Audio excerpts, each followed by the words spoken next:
At nagbabalik po tayo sa Easy Lang Yan. Ang ating pong paksang tinatalakay ay tungkol pa rin po sa mga soap slivers o ito po yung mga sabon na natira po sa inyong mga banyo. Pero this time po, pag-usapan po natin ang extraordinary use of soap slivers.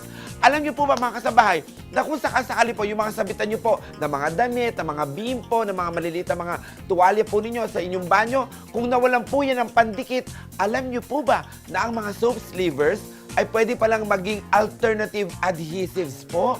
Pwede po itong pamalit na pandikit sa mga hook-hook po na nakasabit sa inyong mga banyo. Naku, kung paano niyo po yan gagawin, napakadali lamang po. Easy lang po yan. Panoorin niyo po ito.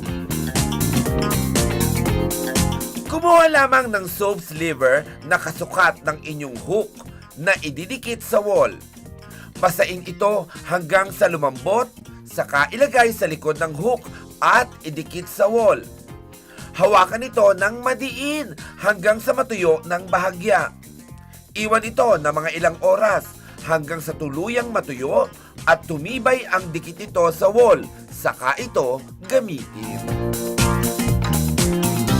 Isa pa pong silbi na mga tira-tirang sabon sa inyong mga banyo. Alam niyo po ba na pwede pala itong maging pantaboy sa mga peste sa ating halaman? Ang mga peste po, ito po yung mga kumakain ng ating halaman. At para po maitaboy ang mga peste na yan, napakalaki po ng magagawa ng mga tira-tirang sabon sa inyong banyo. Kung paano ito magagawa, paano maitataboy ang mga peste, easy lang po yan. Ihalo ang piraso ng sabon sa tubig at ilagay ito sa isang spray container. I-spray ito sa dahon ng inyong mga halaman na apektado ng mga peste.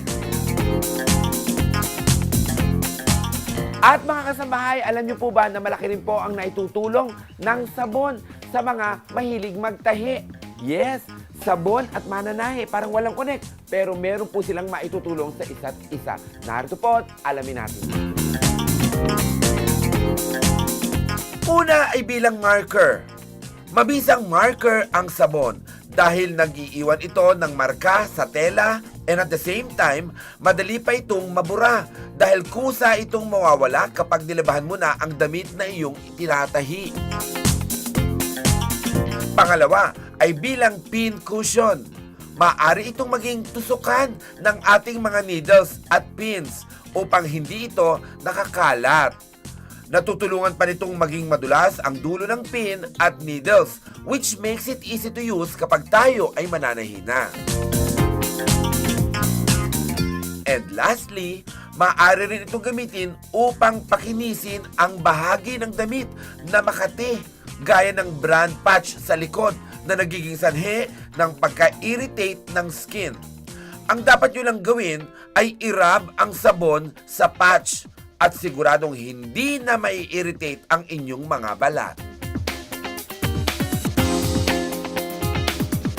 O ayan mga kasabahay, sana po marami kayong natutunan sa mga kuntil-butil na mga tips po na naibahagi namin sa inyo kung ano pa ang pwede nyong gawin sa mga sabong na iiwan po sa inyong habonera. Habonera, yung lagayan ninyo ng sabon. Naku, kesa po ito itapon ninyo. Ayan, marami na kayong mga suggestions at mga tips na natutunan kung ano pa ang pwede nyong gawin sa mga sabon na yan.